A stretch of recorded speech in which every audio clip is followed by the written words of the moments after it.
Good evening, ladies and gents. I'm at 1812 in Bournemouth. I'm with a hero of mine for many, many years. I'd like to introduce you to Mr. Alexander O'Neal.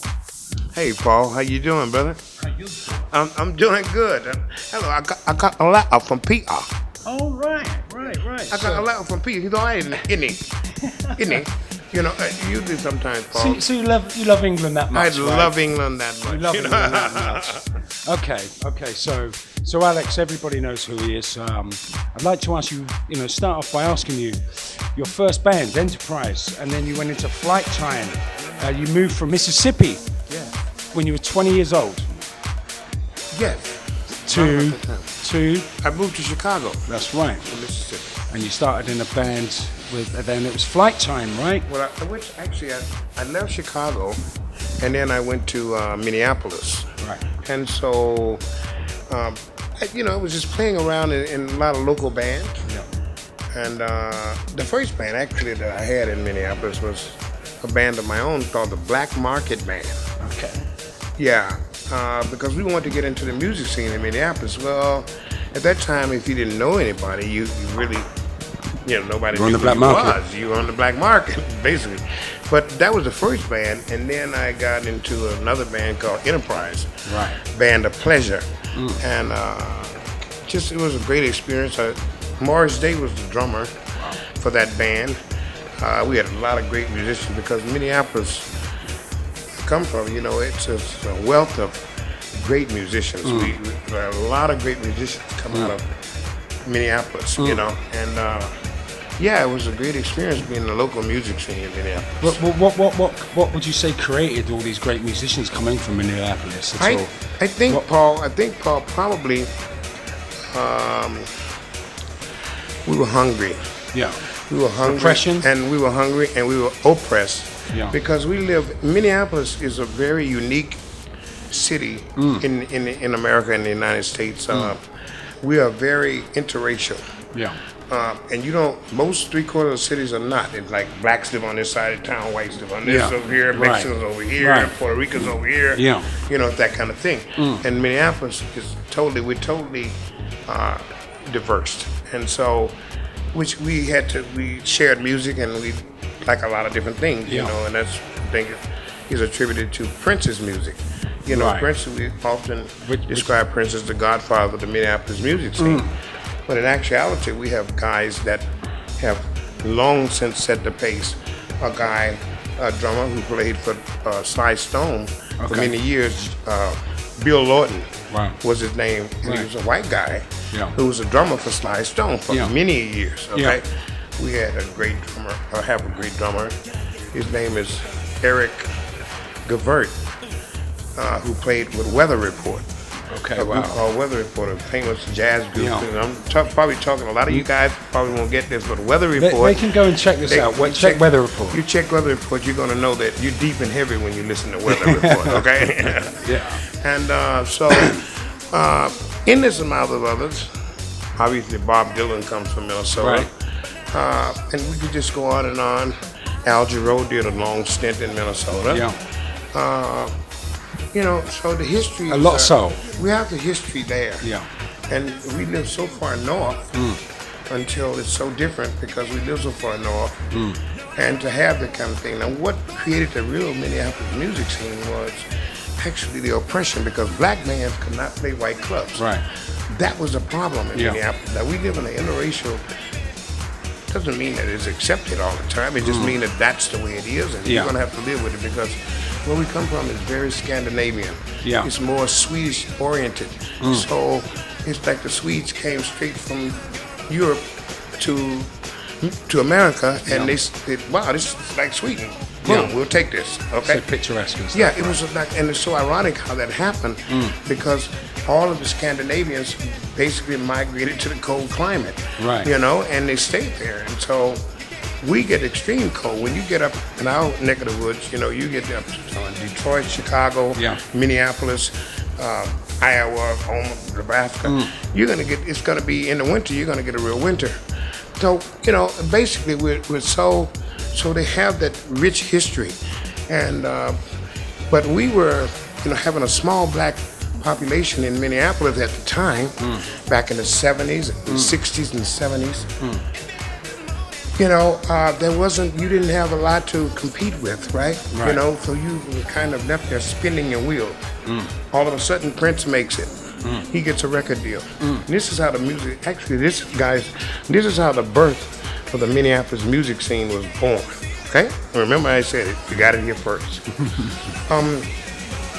When Prince got a record deal, he opened the door and he made all the other He signed you to Warner Brothers, right? Yeah, he made all the other local artists feel that we could make it now.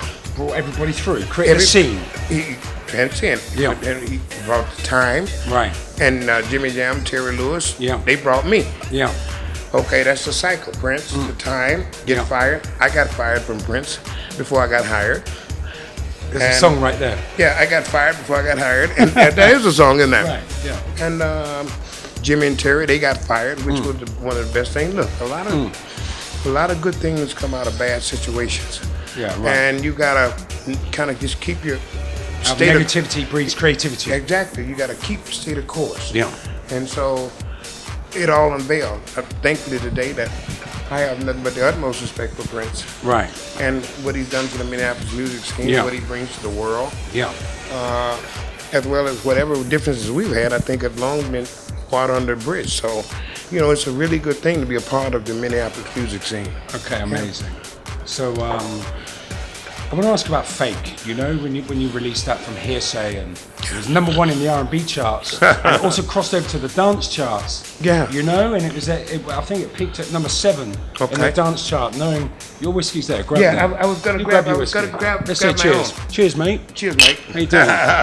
So that's what people do at bars. Yeah. When you talk chatting at bars, you guys, drink. You have a drink. That's right. That's like normal. Random. So, you know, I was 18 years old. So I think it was at 1987 when Fake first come out, and I remember hearing this record. And I wasn't brought up on R&B, but that record introduced me to R&B because I come from a dance culture. Okay. And cut the phone, and just hearing that record and the production values, and was it who produced that? What gave you that insight to make a record so funky that crossed over into a whole new genre? Well, you know something, Paul. Jimmy Jam and Terry Lewis, when you're working with great producers like Jimmy Jam and Terry Lewis, I've often said I've never heard a Jam and Lewis song that I didn't like. Right. So when you're working with great producers who are basically, we all were at that time basically working for our legacy. We were working, we knew that you only got one thing about this, Paul, in the music industry. You only have one time to get it right. Yeah. You can't go back and get it right again. No. And if you happen to be working with a bunch of people and you work hard to get it right, that's one thing. When you're working with a bunch of people who just have the magic and have the juice, we had the team. Yeah. Our team was so well versed until working with those great producers like Jam and Lewis when we did Fake. Yeah. It was when I heard Fake, let me tell you something. When I heard Fake the first time, because they were telling me which songs were mine. They were saying, well, this song is yours. Yeah. I was like, wow. Yeah. And it was like, I hadn't sang anything. Right. I hadn't heard any verses or anything. Just music. I said, this song is yours. When I heard Fake and all the components that we were going to do around it, everything else seemed like a party. It was a snowball effect. One thing happened. They were all natural occurrences. They weren't anything that were contrived or pre-planned. Just natural. Natural. But the record sounds and like it that. felt like that, and this is the way it should go. And all of a sudden, we felt that we were creating an album that was going to be nostalgic. Yeah. We felt like that. Yeah. And we started conducting ourselves like that. So we started looking for all of the little stupid things that were stupid and didn't make any sense, and we were gonna make those things, put those in our album and make them make sense. Yeah. We're gonna make a whole new thing out of it. I understand that. Okay? Yeah. We're gonna make it make sense. Yeah. And it was a nice ride. We rode for 3-4 years on that. It was a very nice ride, and we got a lot of opportunities from that collaboration. It was a great time. It was, perfect. So you've done 9 studio albums to date and countless live albums. Yeah. Do you have any more plans to record at all? Actually, this is something personally I'd like to ask you. You know. Well, actually, Paul, I'm in the studio. I'm always in the studio. Of you know, course. because even as you get older or whatever, The music never we leaves all you. want to be competitive. We all want to be in the game. And if you're not in the studio and if you're not recording, you're not even in the game. Yeah. You can perform all you want. You can do the shows. But if you're not in the studio, and if you don't have something significant from a recording aspect that adds to your legacy, then What you got?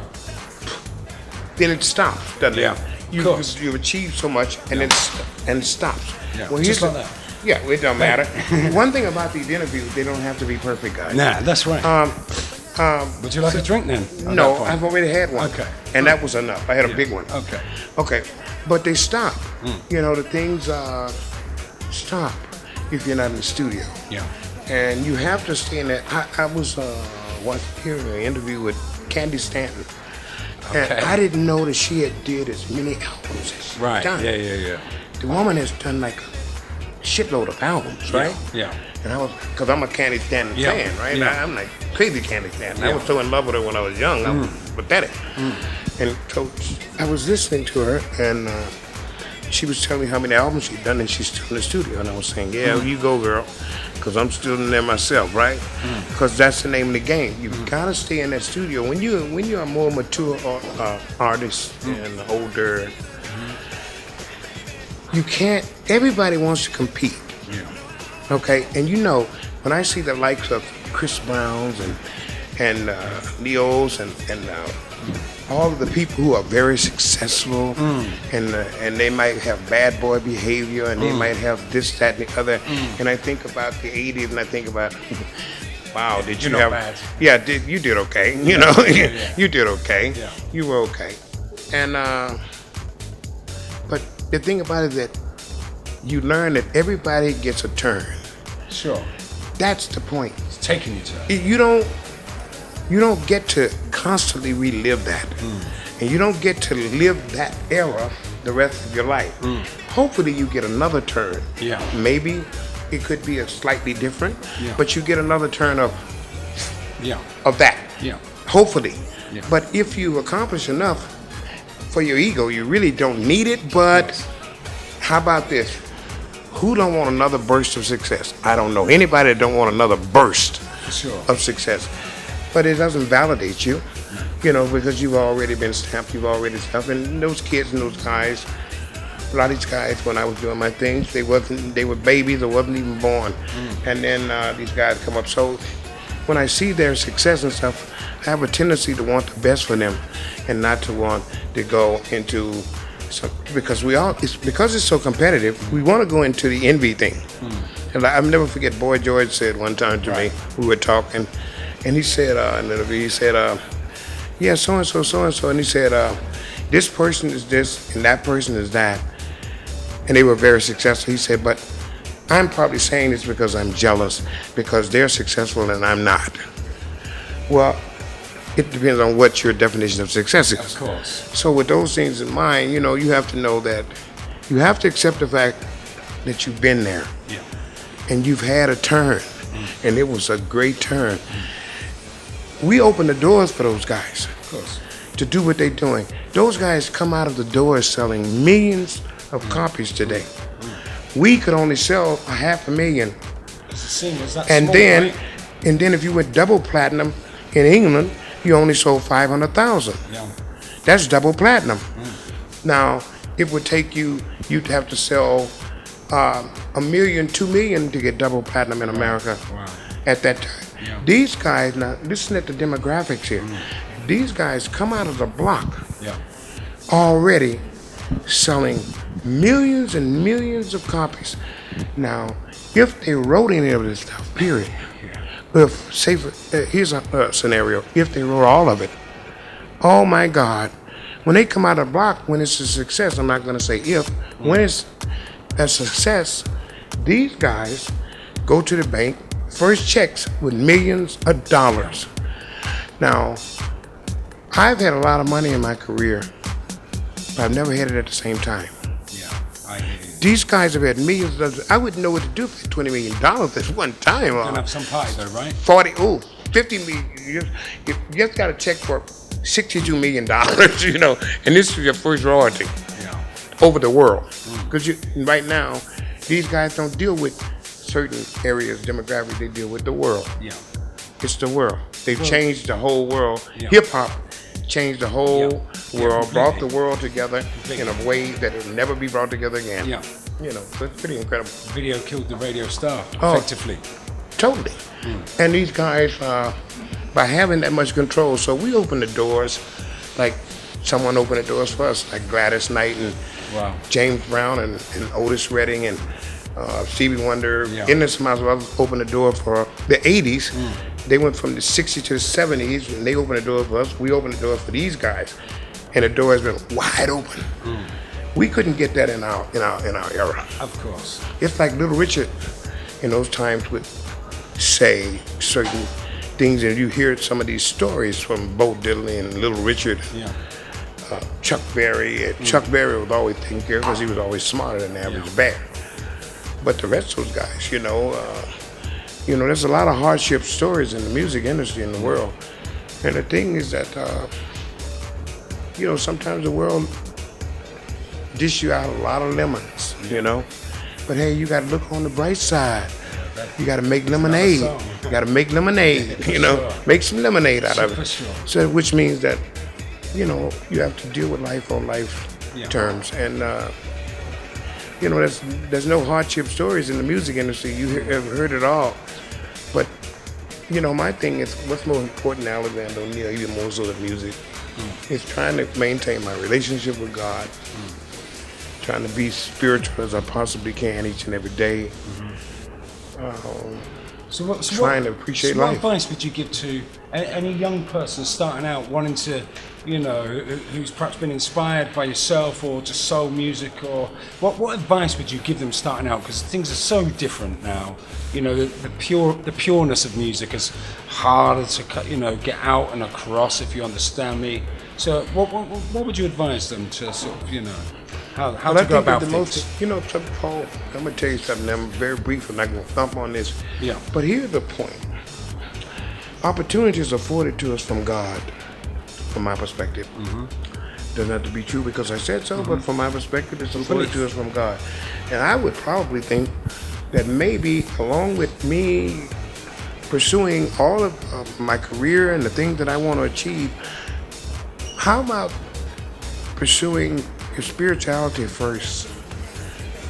Being at one with yourself. Being at one with yourself. Yeah, I like that. Being the best person you can be. Yeah. From those things, everything unfolds. Now, this is the truth. I would like to say that I was a Bible thumper or something like that, but I'm not. I'm just telling you the truth. Everything unfolds.